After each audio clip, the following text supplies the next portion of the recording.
영광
죽음 이후에 우리 살아계신 주님과 함께 그분 곁에 설 것을 약속해 주셨습니다. 내 주님 살아계시기에 다시 오실 주님 날기에 내 주님 살아계시기에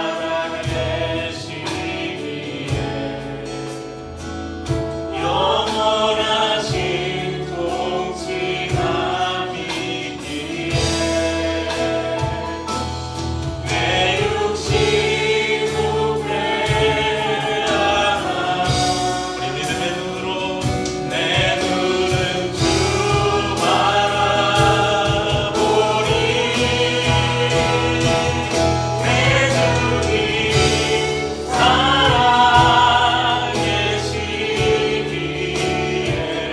그날의 주와 함께 서리 내 주님 살아계시기에 그날의 주님 곁에 서리 아멘 내 주님 살아계시기에 주님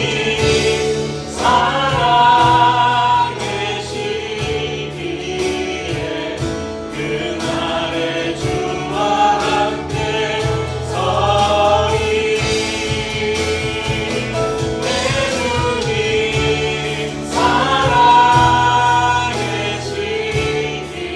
살아계시기에 그날의 주님 곁에 서리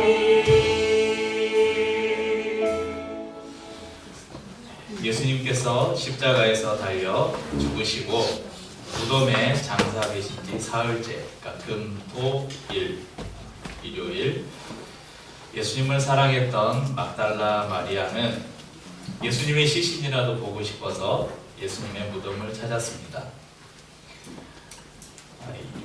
1절에 보면 20장 1절에 보면 안식 후 첫날 일찍이 아직 어두울 때에 제가 그냥 혼자 추측해 보기로는 예수님을 잃은 슬픔, 그분을 향한 그리움 때문에 아마 마리아는 밤새 잠을 설쳤지 않았을까 생각해 봅니다. 그래서 이른 새벽에 예수님의 무덤으로 달려갔습니다. 무덤에 도착했는데 무덤을 막고 있던 무거운 돌문이 옮겨져 있었고 무덤 안을 들여다보니 무덤이 비어 있었습니다. 막달라 마리아는 곧장 제자들에게 달려가 이 사실을 알립니다. 시몬 베드로와 오늘 말씀에 보면 예수께서 사랑하시던 제자라고 하는데 요한입니다. 베드로와 요한이 무덤으로 달려갑니다. 요한이 달리기를 더 잘했던 것 같아요. 둘이 출발했는데 요한이 먼저 도착을 했습니다. 먼저 도착한 요한은 무덤에 들어가지 않고 이렇게 고개를 숙여서 무덤을 보니까 아무도 없고 세마포만 놓여 있는 것을 보았습니다. 뒤이어 도착한 베드로는 무덤 안으로 들어갑니다. 5절 말씀을 20장 5절 말씀을 보면 구부려 세마포 놓인 것을 보았으나 들어가지는 아니하였더니 요한입니다. 6절에 보면 시몬 베드로는 따라와서 무덤에 들어가 보니 세마포가 놓였고 둘 다 보았다. 보았다는 단어가 기록되어 있지만 두 단어가 다른 단어를 사용합니다. 요한은 잠깐 스치듯 본다 이런 의미 블레페이라는 단어를 사용했고 베드로는 자세히 주의 깊게 살펴본다는 테이레이라는 단어를 사용했습니다. 몸을 감쌌던 세마포와 머리를 쌌던 수건이 다른 곳에 가지런히 놓여 있었다고 7절 말씀에 보면 나와 있습니다. 그러니까 이 모양으로 봤을 때 누군가 시체를 훔쳐간 게 아니라 시체를 훔쳐갔으면 통째로 들고 갔겠죠. 근데 예수님을 시신을 쌌던 몸을 쌌던 세마포가 가지런히 정돈되어 있고 따로 머리를 쌌던 것은 다른 곳에 놓여 있었어요. 그제야 요한도 8절 말씀처럼 무덤에 들어가 보고 믿게 됩니다. 잠깐 스치듯 보는 것이 아니라 이제 자세히 보고 요한도 예수님께서 없어진 것을 보게 된 것이죠. 하지만 아직 온전하지 않습니다. 요한의 이런 시선 변화를 통해서 우리의 믿음이 어떻게 형성되는가 이것을 보여주는데 잠깐 스치듯 볼 때는 믿지 않았죠. 들어가서 보는데 자세히 보니까 시체가 없어진 걸 보고 믿었습니다. 그런데 아직 온전하지는 않죠. 성경에 예언된 그리고 예수님께서도 말씀하신 죽은 자 가운데서 다시 살아나야 하리라, 이런 뜻을 베드로도 요한도 아직은 이해를 못하고 어디로 갔어요? 각자 자기 집으로 돌아갑니다. 왜일까요? 아직 부활하신 주님을 이들이 만나지 못했고 아직 그분께서 약속하신 성령을 받지 못했기 때문입니다. 아마도 베드로와 요한이 올 때 막달라 마리아도 같이 따라왔던 것 같아요. 이 베드로와 요한은 집으로 돌아갔지만 아직 마리아는 무덤을 떠나지 못하고 있었습니다. 무덤에 들어가 보니 조금 전에는 없었던 천사들이 있었습니다. 2명의 천사가 마리아가 왜 울고 있는지를 묻습니다. 사람들이 예수님의 시신을 가져간 것 같은데 어디에 있는지 모르겠습니다. 그래서 울고 있습니다. 대답을 합니다. 이 대답을 하면 뒤를 돌아보니까 웬 남자가 서 있어요. 이 사람도 천사들과 똑같은 질문을 합니다.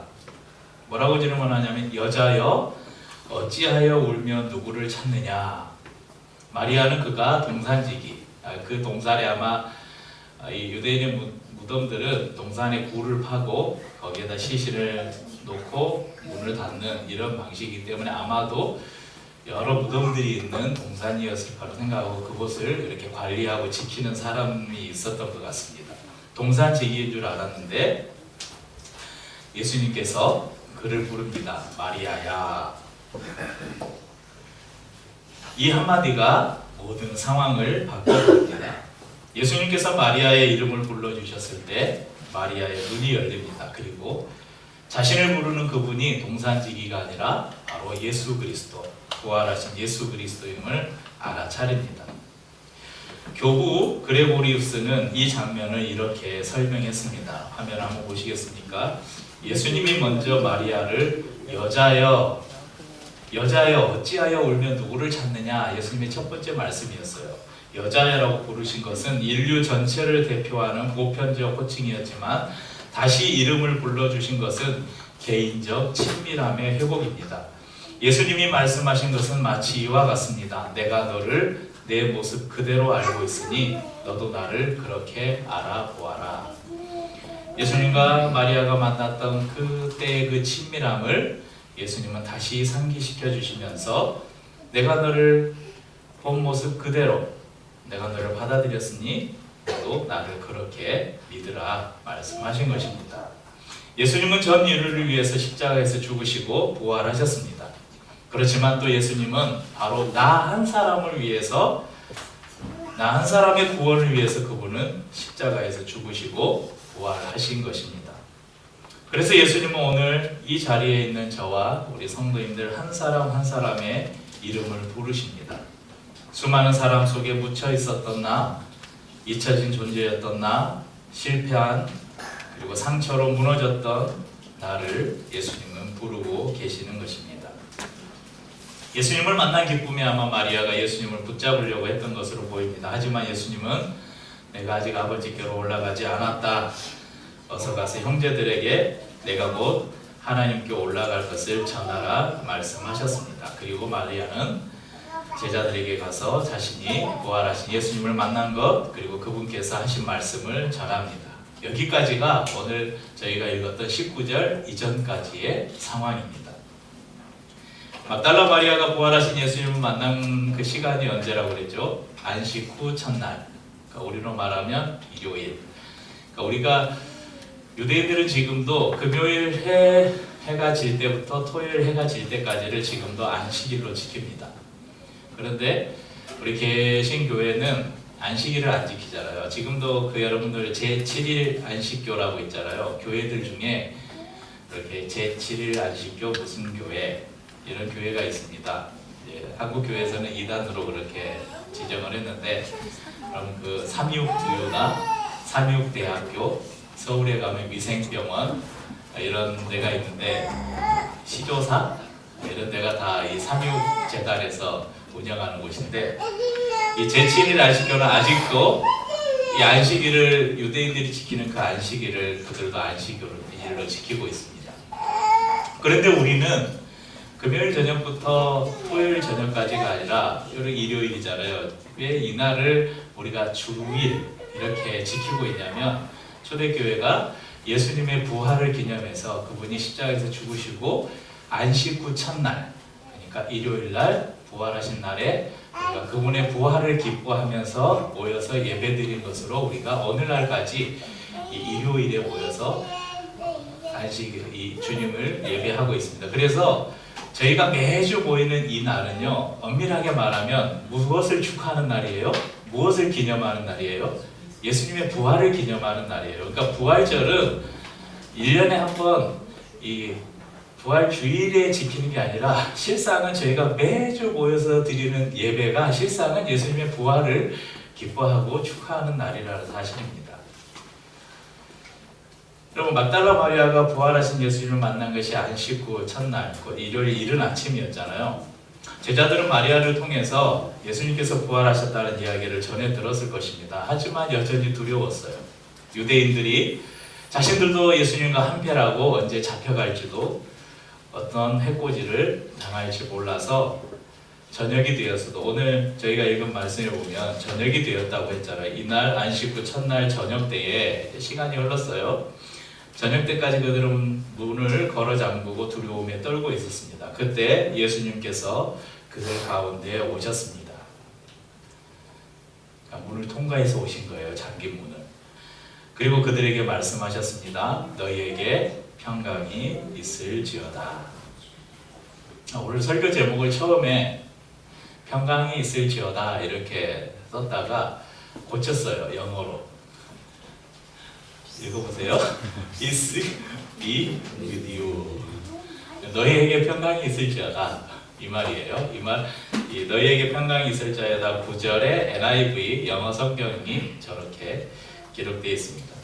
왜 영어로 바뀌었냐면, 우리가 평강이 있을지어다는 평강 그러면 좀 개인적인 것으로 좀 받아들여지지 않으세요? 하나님과 나 사이의 그런 친밀감, 하나님과 나와의 관계 안에서 오는 평안함, 그런 것을 우리가 평강으로 보통 이해를 합니다. 그런데 피스는 저희가 피스 번역하면 뭐라고 번역해요? 보통 평화 이렇게 번역하죠.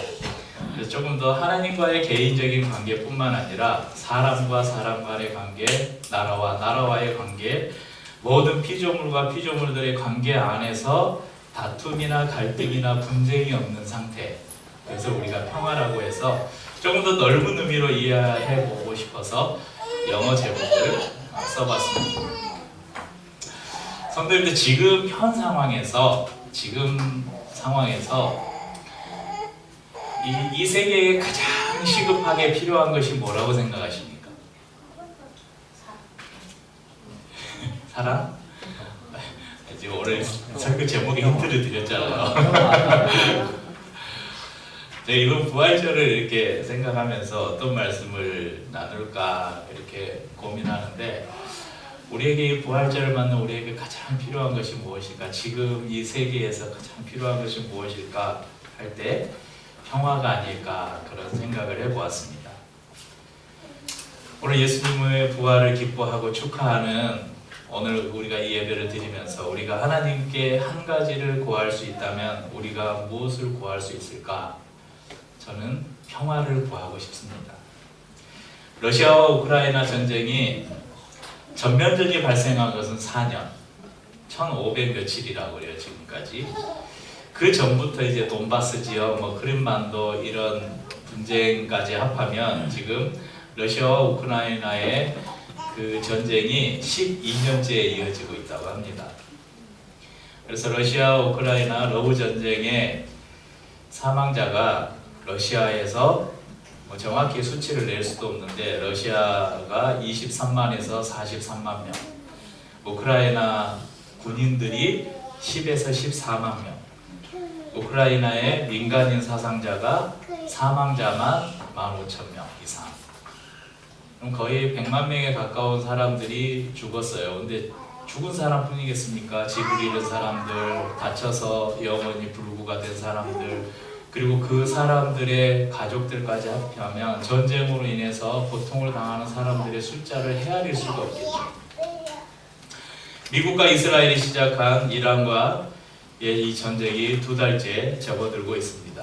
언제 끝날지 가늠할 수 없고, 오늘 아침에도 뉴스를 보니까 또 밤사이에도 폭격을 하고 많은 사람들이 죽고 그런 기사가 계속해서 나오고 있습니다.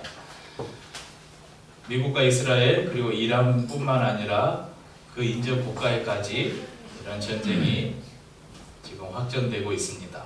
사상자 숫자를 정확하게 집계하는 것도 아마 어려운 실정일 것입니다.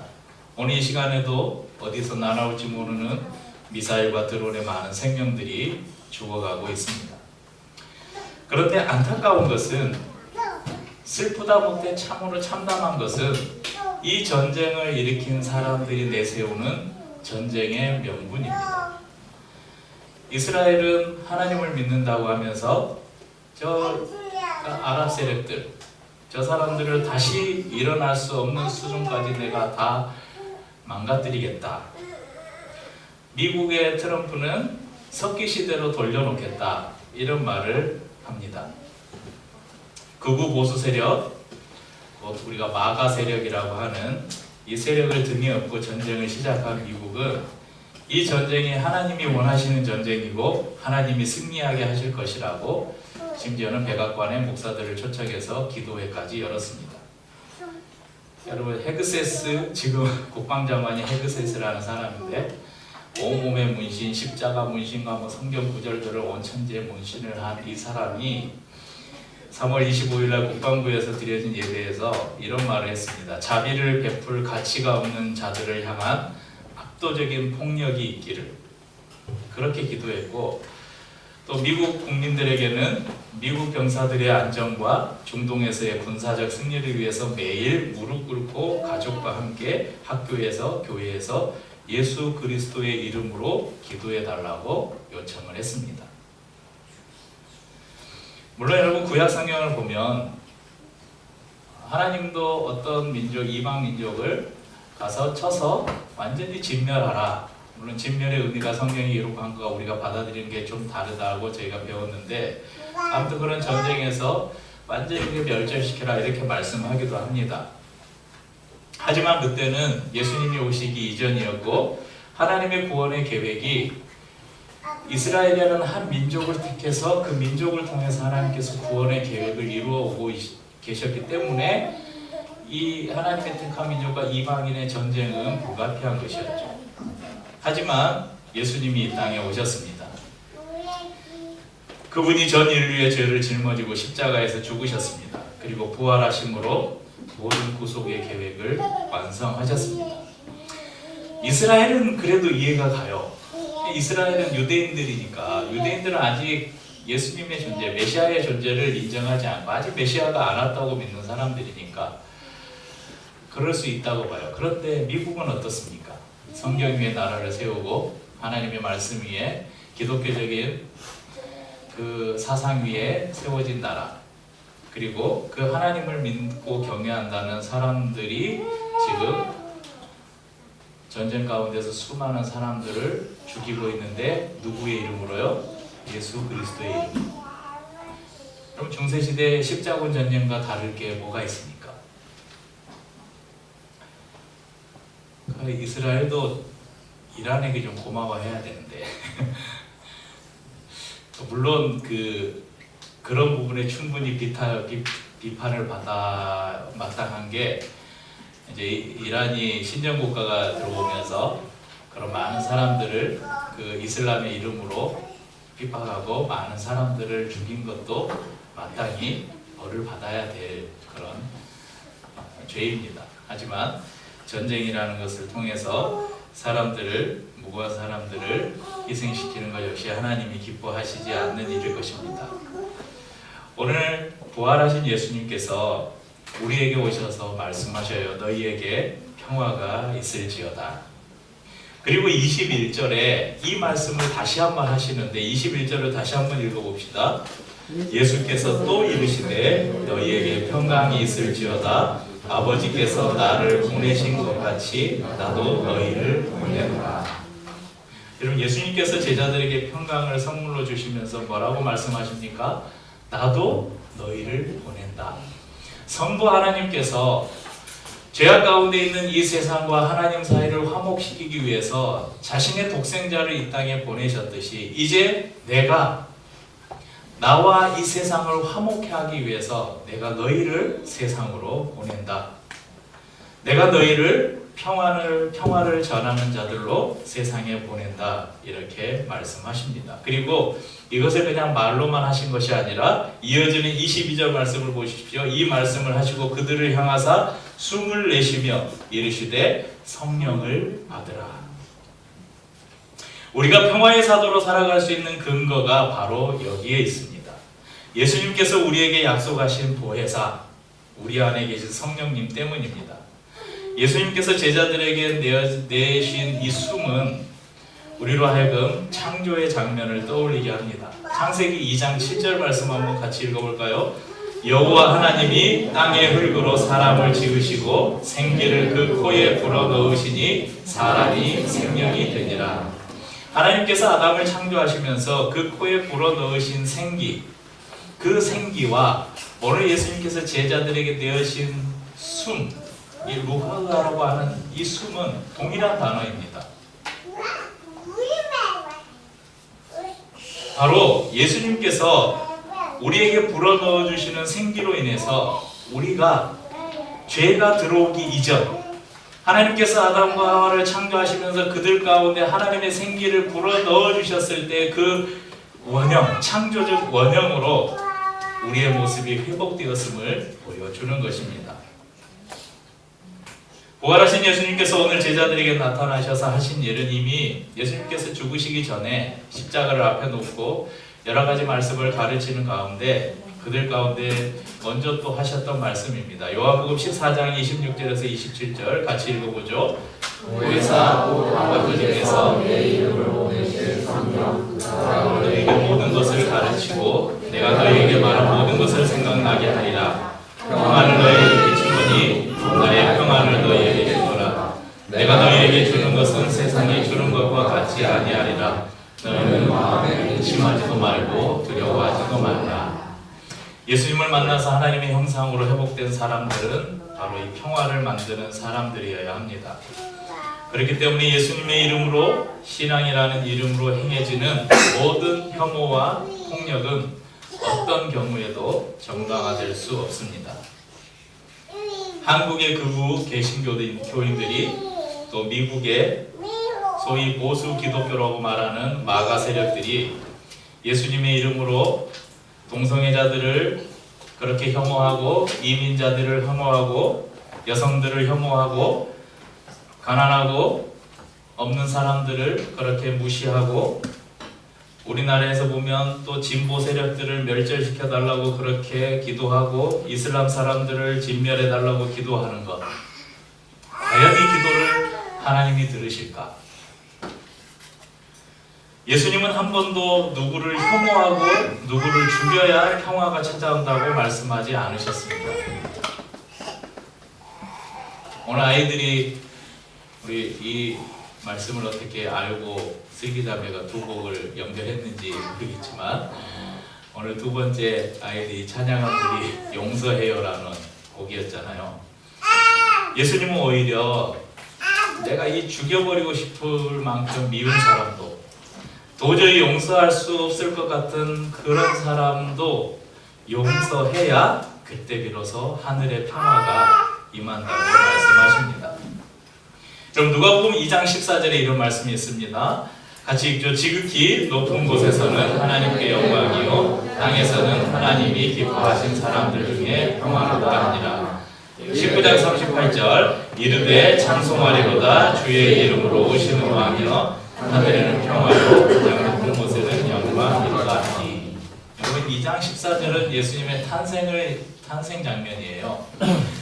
누가복음 19장 38절은 예수님이 지금 예루살렘에 십자가 지시기 위해서 예루살렘에 입성할 때의 장면입니다. 예수님이 이 땅에 오실 때부터 그분이 십자가에서 죽으실 때까지 그분은 평화의 왕이었다고 성경은 증언하고 있습니다.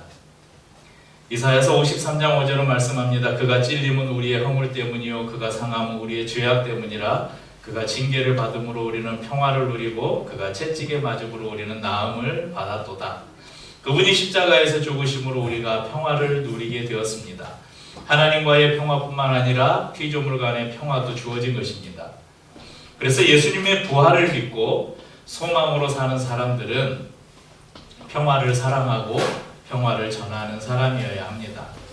예수님께서 불어넣어 주신 숨결로 사는 사람, 예수님께서 약속하신 우리 안에 오신 보혜사 성령을 통해서 사는 사람은 바로 이 평화의 사도가 되어야 합니다. 여러분 이 시를 여러분 한 번쯤은 들어보셨을 것입니다. 이탈리아의 아시시에 있는 유명한 성인인 성 프란치스코, 그래서 이 사람의 성인의 이름을 따서 교황의 이름도 프란치스코 교황도 있었고 그러죠. 이 성 프란치스코가 원래는 굉장히 부자였대요. 그런데 어느 날 하나님께서 이 땅에 하나님의 나라가 될 수 있도록 그렇게 자신을 부르시는 부르심을 듣고 자신의 모든 유산들을 다 포기하고 알몸으로 집에서 나와서 평생을 청민의 삶으로 살았던 이분이 이런 기도문을 썼습니다. 같이 한번 읽어보죠.